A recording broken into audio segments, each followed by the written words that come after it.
alaikum bandiraɓe hettiyankoɓe yeeɓiyankoɓe Bayaw Pindi TV bisimilla mon e ruɓɓindu jayndeli moɗon weltare min dañata kala saaha huccidde e mon noon kadi min dañi weltare oɗo subaka aljuma hande ko yiɗon tan juma mubarak aljuma moƴƴo malaɗo goto fof salminama e inde ko noon manama e jettode seren ɓe min jittaka e lawol gotol calminama juura berta juuɗe ñaga duwaw yuppo e Sénégal e aduna fof ha ɗo mboɗo saw holluden caggal jaam duumo e nder leydi meɗen Sénégal subaka fof banimon debbo Aissata Ndiaye bamum Moussa Niang baba no subaka o waɗi yettude Allah e julde rasul sallallahu alaihi wasallam yettude nene baba ben tigi heebiyankoɓe men nder e bawol leydi kala en jetti ben jarnimiɓe nde won noon so gamriti ko yoori huymo jagge balaɓe duggude altine ha hande aljuma ɓe jatiren caggal leeli yaawi e gueɗe baɗe non fof wadde commenté wadde partagé wadde aimé Aissata Ndiaye ko yettude Allah yettude ɓe no fewi nde won noon sen jiyanoɓe ɗo tan en daasi fof en nottima banggue goɗɗo nde won noon ko kamɓe tiwa wadde partagé nde yo leñol pulaar yiye yo leñol pulaar dat mention spéciale wallahi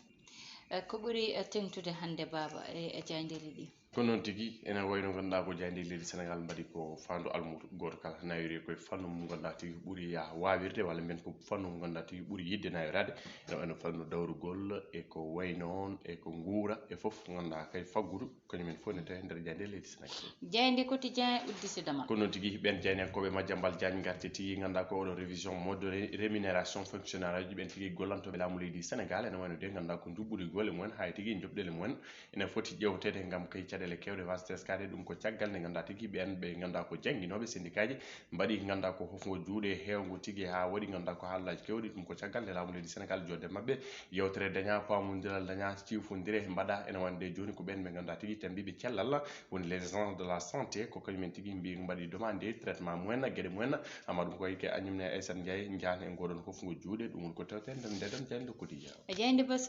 besbi le jour ɓe garti tigui koye alhaali Ukraine leydi Sénégal ɓe mbi ko vague de répercussion ganduɗa tigui e ɗiɗon produit alimentaire ganduɗa koye ko jokkugol mumen walla mbiyen ɓeydogol mumen ƴellitgol ɗiɗon cogguɗi kala ko wayno ganduɗa ko ciment comme pétrole ne wayno noon mo haali faggudu windere nde commerce international o pata caggal mbiɗon leydi Russie ene wayno noon ƴellitima oɗon pandémie ɓe mbi ko la pandémie de la hausse ene wayno noon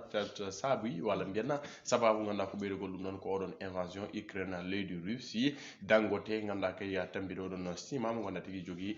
firme international walla mbiyen usine jeeyaɗo e ɓurde mawnude ganduɗa kay oɗo produire ciment kañum tigui tentini wonde ganduɗa kay oɗon prix ciment coggu mum ma ƴellitno hannirta ni ɓe mbi ko le Sénégal prépare la riposte ɗum ne tawi nder hello jettata ha jeena e nde ɗon jayde besbi le jour caggal kan ɓe garti e salle de vente Aissata Ndiaye ene wayno noon ɓe mbi ko les lébu indésirable 100 millions aux sinistré ene wayno noon kamɓe ɓe mbaɗi million ngaji temedere faade tigui ɓen sumaraɓe walla mbiyen boniraɓe e nguɗon cuumu wonno wutto to salle de vente jayde l'observateur e oɗo subaka arti koye alhaali cybersécurité ene wayno nguɗan walla mbiyen oɗon boñ biteɗo CBAO waɗi pompé e nder tigui bunni gueɗe mum opération ngaji ɗi ganduɗa tigui ndewnaka lawol walla mbiyen ƴellitgol jaltingol koɗon kalis mo ganduɗa tigui ala e yamirode walla mbiyen ala e cifodire Harouna Soumaré ko noon tigui wiyete o woni chef de département monétique ene wayno noon 5 cartes prépayé Aissata Ndiaye e 3 millions francs CFA mo ganduɗa tigui o hokkirimo faade ganduɗa ko copine makko walla mbiyen guel makko jafnuno konngol ngol ene wayno ɓe garti tigui e oɗon bundi oɗon alkali kono kay oɗon junjaji caggal kan kamɓe tigui ɓe garti kamɓe jeynankoɓe Youssouma Djiguène hello mabɓe jettoɗo ɓe garti koye oɗon ex agent mo CBAO directeur d' agence de la BOA o wiyete ko Moussa Elimane Anne waɗi effectué ganduɗa ko 63 transactions neldi hakkillaɓe 60 taw kay ala foof ko rewna lawol ɗum ko faade Auchan nde ganduɗa ko nanude oɗon kalis e cokkuri foof noon ko rewidade ɗen gueɗe gam kay andude ɓeɗon tigui holtoɓe ndewni ɗiɗon kalisaji janenkoɓe Futurs Médias garti alhaali géopolitique on ambassadeur leydi Russie ɗo e Sénégal o haali tigui konngui makko kono hew suuti e bundi oɗon guerre mabɓe to Ukraine o haali miijo makko yiyande makko kana hello diabo ndeɗon jayde Youssouma Djiguène jayde les échos ɓe ɓigui arde koye oɗon fanno coftal ɓalli kane hello mabɓe jettato e oɗon ganduɗa ko El Tactico no Macky Sall wimo woni Aliou Cissé keblo barodi ngen leydi Sénégal o arti tigui ɗeɗon potete ɗiɗi leydi men Sénégal kamen ndi Égypte ɓe mbi ko Aliou Cissé ɗiɗon fédéral ji foof kañumen kala ganda ko pari oɗon ministère des sports wondude tigi ganda ko fédération sénégalaise de football kañumen kala keɓinimo ngal ɗon pottital walla mbiyen ɗeɗon pottite ɗiɗi ene wayno Aissata Ndiaye ɓe mbi ko regroupement o tijja ko ñande yogas e goo lewru mars to Marrakech so leydi Maroc kono faade ganda ko keera wonata ko ñande nogas e tati mars ngal pottital noon to stade mo keera wonata ko le 25 on woni match aller ene wayno noon ɓe mbi ko Youssouf Sabali ene wawi jeeɗe ɓen ɓe ganda ko artoɓe oɗon équipe nationale saabu Aissata Ndiaye haade mo yaade oɗon coupe d'Afrique ko ndeɗon gagnande musde nde o gagnino ɓe mbi ko alhaali bis hôtel kala ko wonata juɓɓude golle ɗeɗon tigui logistique oɗon kala ganda ko ma rewne lawol gam kayya leydi Sénégal wawa fettude ngal ɗon pottal no hannirta jeyde las ko wi las ɓe gatti koye alhaali ganda kay ɗiɗon kuuɗo kano anana kuuɗo kano aɗani kuuɗo kano ɓennano kuuɗo kano ala mi anda kono ɓennano na kuuɗo kano nanna tan no wona bommo noon nannata e machine o machine pello o jabdinde e boɗɗe jalta ay wuramen hedde maayo ɗo ene waɗi lekki wordindewi galle Diagne ɓe lekki ne waɗi luuro ni quoi woni noon ko kuuɗo kano événement 89 nde kano fiya Mauritanie ari koye lekki yuuli te lekki ko lekki mawki kano yuwi lekki sa yettima ɗon ha joni ma wuddere nde nene lekki enen ɗum kam so yanno e neddo tan ɗum ko haala mo metti haalede Santhia Ba Mandiak to diwan mo Casamance ɓe mbi ko caggal nde rébellion gasi holno kuuɗo kanoŋaji holno ganduɗa ko Aissata Ndiaye ɗeɗon ganda ko ɗum ko wiyete lewndu jeygol ɗen ganda ko kuure ɗe pelletnoɗe ɗe holno waɗi oɗon nokku holno wayi joni ɗum ko caggal nde dondi teska e ɗiɗon nokkuji kono joni foof wilti foof arti no hannirta ni ɗum ne tawi nder hello jeegomo ndeɗon Dieng Glace ɓe mbi ko retour motive après le silence des armes caggal nde kuure ƴojji toon ha tampi joni noon artiɗo wonno oɗon nokku no hannirta situation des malades rénal en 2021 Aissata Ndiaye ɓen ɓe ganda ko wonde ko rafi wofde ana ɓen mbiyata wofde ala no pular noddirta ɗum dal ɗum en tant que kañum tambi neɗɗo kadi ko hunde ganduɗa ne hulɓini hewɓe ngala fartange walla mbiyen jawdi safra ɗum ɗo e Sénégal kene tolno e ujunere temedde 510 woni 1510 ɓe ganda ko ñawɓe kañumen kala ene paadi dialyse tu vois eɗen gandi safaru mum weeɓani wona rafi mo miskino wawi safrade voilà bon laamu ngu nene fetto e peeje noon gam kay ɗiɗon machine aji dialyse mbawa tigui heɓede nder wertawleji ɗi kala jeyde enquête koloski enquête ɓe gatti koye ɗiɗon prix ji ganda kay yaw ko o maaro nebam sukara gustade no hannirta ɓe mbi ko enfin des solutions joni noon dañama peeje peccorde ene wayno laamu leydi Sénégal jaaɓi tigui wadde suspendre ɗiɗon taxe aji e oɗon importation gaddugol ganda ko ɗem koɗon maaro ka sukara e o ɗam ɗon nebam ɓe waɗi subventionné kene tolno e valeur 62 millions copraji maintenant CFA ɓe mbi ko tension sur le sucre woɗɗo cuuɗen ko ngi wiyete ko Oumar Diallo DCI o waɗi premier retour à la normale ganda ko ɗo e waktuji dabɓi oɗon prix ma artuɗo wonno ko prix mo ganduɗa ko yimɓe mo gowno soddo hano hannirta ni ma arte ɗon so haaji ɗo Allah ɗin ko kongi makko ne tawi nder ndeɗon jeyde Vox Populi ɓe gari koye natal Bara Gaye directeur mo SENEPS ɓe mbi ko tire la sonnette d'alarme Covid en 2 wayno noon arti koye o wi ko on est au regret de constater un relâchement ene wayno noon ganda ko ɓesgu Sénégal nattude hormade nattude haɓade nattude hirjinde gueɗe ba noon kono kam Aissata Ndiaye nen hirjini ha joni nena duwa joni yo rafi o rumtu en ganda hollen caggal yana murɓo ɓe mbi ko o wi ko aujourd'hui la lutte n'est pas encore terminée hankkadi ha joni ganda ko rafi Covid 19 haare mum mo ganda ko forani oppede caggal e gueɗe baɗe noon Aissata Ndiaye noon e nder ndeɗo Diayna Vox Pop hello mabɓe tataw ɓe gati koye suka debbo ene waɗi lonne no mbaɗɗirani e greffage mo mbaɗɗa o min cikkannomi ni ko an min cikkannomi ni Aissata Ndiaye noma directrice DER kono wona Aissata Ndiaye joni daari mbaɗi min cikkannomi waɗa billahi mboɗo deƴƴi cikkannomi mo jogono wadde wajiɓe ko surprise quoi kono wiyete ko surprise o ɗumini quoi o wiyete ko Mame Abi Sey gonnoɗo 3 FPT voilà ko kanko noma ganda ko Aissata Ndiaye directrice DER e FONGIP o lomti Pa Amadou Sarr kono Pa Amadou Sarr waɗi présenté ganda ko excuse aji mum yafnima ɓesgu Sénégal et moi émotion sanglots et larmes hier au siège de la DER hanke woyi o hiwrimo woyi kono ko noon tan ko wodanno woodi ha paari heddi tan ko hankkadi neɗɗo wona e nimsidde la jayni ngendire ko addi le soleil national ɓe gati koye oɗon campagne agricole ɓe mbi ko hol sababuji oɗon budget record holko sababuji ganduɗa kay ɓeɗon dokkanede ɗeɗon koppereje poɗɗini walla mbiyenna koppereje poɗɗini jaltine faade ɓeɗon tigui ganduɗa ko herriɓe oɗon fannu ganduɗa ko ɗum ko wiyete agriculture ndema ɓe mbi koye nder duuɓi ɗiɗi enveloppe mo ganduɗa ko capanɗe nayyi ha capanɗe jeeɗiɗi milliard ko premien CFA farnama e woron campagne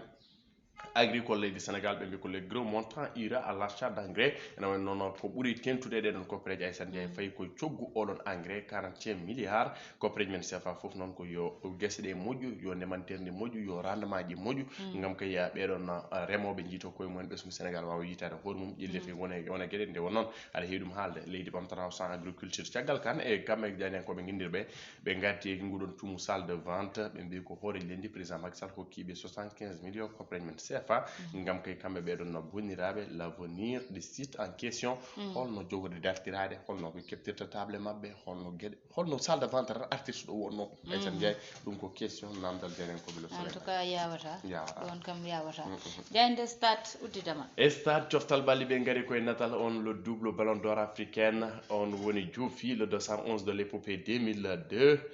kanko tigui ɓe gaddi e oɗo subaka o arti tigui koye oɗon final Égypte Sénégal kono kay o arti tigui e pottalla Sénégal Égypte Sénégal ganduɗa ko 25 et 29 mars elaji warti o wi ko c'est 94 à 95 voix minutes d'enfer pottidire ƴaggoje tiri kottidire ganduɗa ko ɗe mbeɓata ko e wiide Elhadji Ousseynou Diouf ɗum noon tigui woni ko addi addi kongui ganduɗa ko yehude Aliou Cissé e jamonuji ɓennuɗi e ko yowti ganduɗa ko ɓeɗon suwaɓe e gueɗe ban noon au match il faut endosser la pression il y a des matchs que seuls les hommes peuvent gagner ene wayno noon poccitiɗe Sénégal ene yiiɗi jeeyede guel ɗon fawguel guel ganduɗa ko Qatar 2022 mondial Aissata Ndiaye ɗin ko kongui Diofi ene tawe ndeɗon jayde stade ɗum rendi woni ko siifa e kelle gaɗa ne jayde leydi Sénégal noon tigui konguɗi Elhadji Diouf uddi damal hande en batta sona uddide hello wongo Baba Moussa hande noon hello men wongo kalten tan ko garen so raɓɓiɗi so juuti ko ɓoyɗen e ɓoyeɓe ɓe ganda en ɓooyi noddudeɓe woni banggal sponsor Moussa Niang saabu hande wonko ganduɗa ine ɓeyda darde émission ine ɓeyda darde galleji liggorɗe waɓe no galleji liggorɗe men ɗi que ce soit télé que ce soit radio wona chaîne internet wona goɗɗum e goɗɗum hande ene sohli dañde sponsor uji gam ɓuura wawde yaade yeeso Moussa Niang ngal ɗon banggal noon enen mataw darde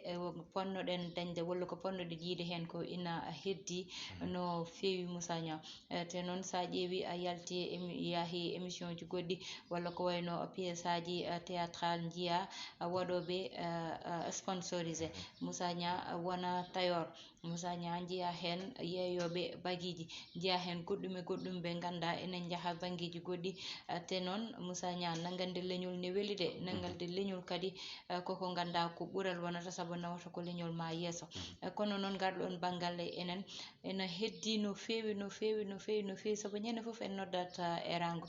guilay min e Amadou Moussa ha joni Moussa Niang ko noddude erango émission ji goɗɗi ɗine kon ɗon saaha foof kamɓene ko noddude erango yo sponsor uji ar notito amen nangana amen wallita galle o e ko ganduɗa kañum woni banggal liggey o saabu noon Moussa Niang ko produit ji moɓɓe ɓe kollirta te ɗiɗon produit ji noon so hollira Moussa Niang ma dañ gartam e moɓɓe saabu Pindi TV eɗen jetta Allah dal Moussa Niang Aissata Ndiaye ɓernam nde woditoyi vraiment miijam duuri no fewi no fewi no fewi mi miijima ko heewi ko heewi ko heewi e aussi ndeysan on noon tigui wawata yaarude quoi nde wonnoon sa wi fulɓe mbiya ɓurɓe allude sa wi fulɓe mbiya ɓurɓe jogade sa wi fulɓe mbiya ɓurɓe ganduɗa ko hewde coopéreji e entreprise aji gueɗe baɗe noon Aissata Ndiaye era ngo no mbiya ni ngo juuhi saabu ha joni hol namdiroɓe holko tagui Pindi TV waɗaka direct holko taabi ganduɗa ko waɗa hani mi sikku ganduɗa ko kamɓe goni foof sene wonata sene daro walla darata kamɓe foof des productions des séries télévisées et foof e gueɗe baɗe noon sene wona koma ummiro e mabɓe alani ɓe mbi ko goto pitta he gueɗe nde won noon darnude galle o nde darne hoore makko darnude ko leñol ngol kala tu vois donc nak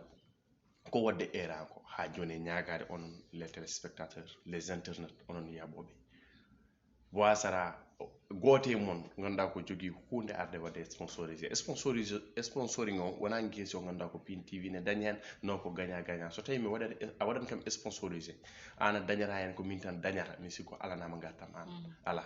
so min mbima sponsor ko ƴellide an to gonɗa ɗo par ce que c'est une visibilité ko gagnant wona ɗon mi sikku fulɓe ko pamduɗen dole fo eɗen jogui ɗiɗon entreprise aji hande eɗen goya kala jaltuɗo memi leñol men keɓen ɗo eɗen gulla nangam sangam to gulleten ɗo yo golle ɗe ɓuur haala ka holto pireten holto daɗirten holto dañirten ko ganduɗa ko yaltinde jawɗele men yaltinde force men yaltinde gandal men hay sa ala hen sponsor hokkumin gandal min daña sponsor et tu peux le faire an aɗa wawi waɗɗum an jeeɓomin aɗa wawi waɗɗum